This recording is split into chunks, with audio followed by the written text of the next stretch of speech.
ਹਾਂਜੀ ਦੋਸਤੋ, ਸਤਿ ਸ੍ਰੀ ਅਕਾਲ। ਮੈਂ ਸਾਹਿਬ ਸਿੰਘ ਵਿਰਕ, ਲੋਹਾਰ ਮਾਜਰਾ। ਦੋਸਤੋ, ਜਿਵੇਂ ਹੀ ਦੇਸ਼ ਦੇ ਪ੍ਰਧਾਨ ਮੰਤਰੀ ਨਰਿੰਦਰ ਮੋਦੀ ਹੁਣਾਂ ਨੇ ਤਿੰਨੇ ਖੇਤੀ ਕਾਨੂੰਨਾਂ ਨੂੰ ਵਾਪਸ ਲੈਣ ਦੀ ਗੱਲ ਕਹੀ ਤਾਂ ਉਸ ਵਕਤ ਤੋਂ ਬਾਅਦ ਹੀ ਟੈਲੀਵਿਜ਼ਨ ਦੇ ਐਂਕਰਾਂ ਦੀ ਹਾਲਤ ਬੜੀ ਪਤਲੀ ਹੈ। ਉਹਨਾਂ ਦੀ ਹਾਲਤ ਵੇਖਣ ਵਾਲੀ ਹੈ, ਕਿਉਂਕਿ ਉਹ ਲਗਾਤਾਰ ਖੇਤੀਬਾੜੀ ਦੇ ਤਿੰਨੇ ਖੇਤੀ ਕਾਨੂੰਨਾਂ ਦੇ ਲਗਾਤਾਰ ਫਾਇਦੇ ਗਿਣਾਉਂਦੇ ਆਏ ਨੇ। ਇਸ ਦੇ ਨਾਲ ਨਾਲ ਉਹਨਾਂ ਨੇ ਵੱਡੀਆਂ ਇਸ ਦੇ ਉੱਪਰ ਦਾਅਵੇ ਵੀ ਕੀਤੇ ਸਨ।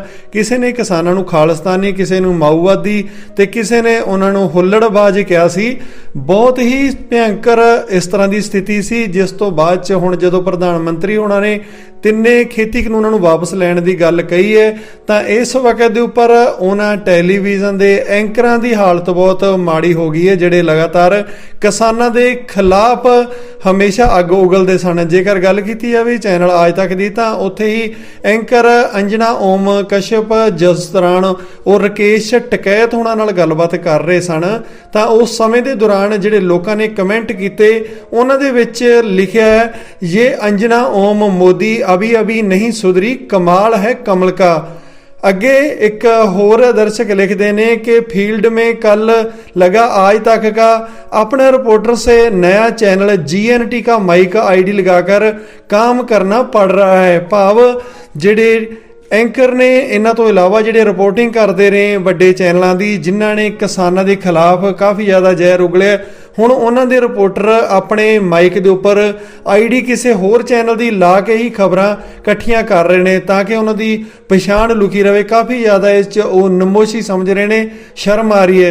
अगे राकेश यादव लिखते हैं कि भाजपा के मित्र समझते थे देश में मीडिया सब कुछ है, मीडिया खरीद कर देश की सच्चाई छिपा दे लेंगे तो उनको मालूम नहीं होगा तो विरोध कैसा। लेकिन इनकी चाल कामयाब नहीं हो रही, कोशिश में अब भी लगे हुए हैं।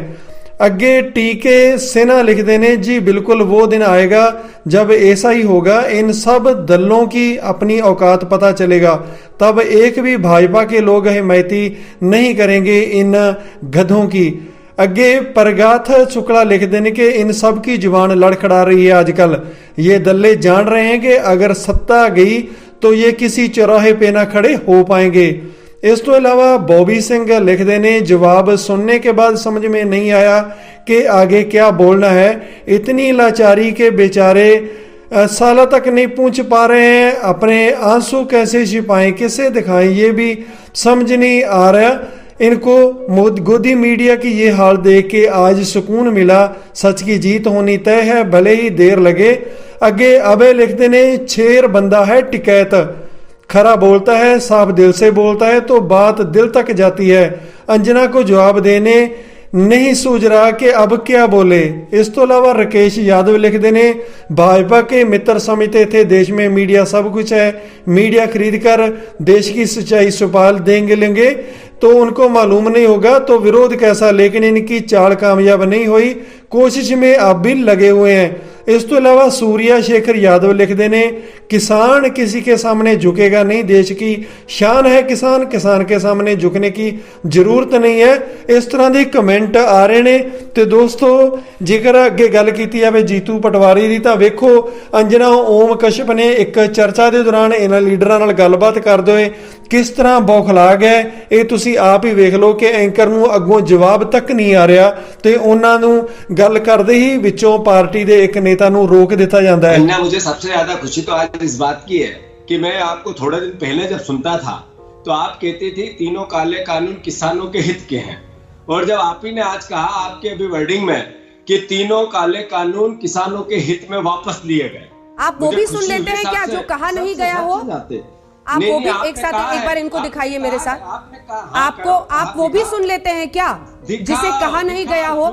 आप लोगों की कल्पना की कोई सीमा नहीं है, अपने कबूतरों को आसमान में उड़ाते रहिए, किसी न किसी दिन कहीं न कहीं पहुंचेंगे। लेकिन मिस्टर जीतू पटवारी, दो बातें आपको साफ और स्पष्ट कर दूं।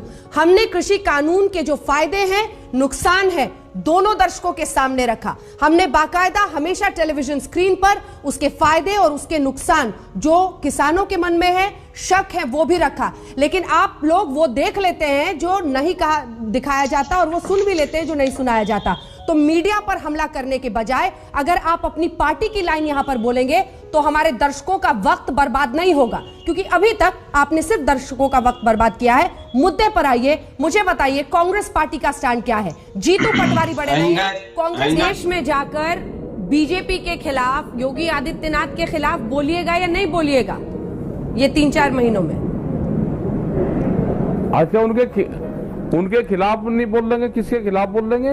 जब सरकार तो उनकी है तो वहां पे कांग्रेस के खिलाफ बोल ले जाके। भाई मसलत तो योगी जी से है तो उन्हीं के खिलाफ तो बोल लेंगे। अगर गन्ने का इशू होगा, गन्ने के भुगतान का इशू होगा, आलू का आएगा, बाजरे का आएगा, बिजली महंगी है तो उन्हीं के खिलाफ तो कहेंगे। वे हमारा समाधान कर तो नहीं कहने के। इससे चुनाव का क्या संबंध है?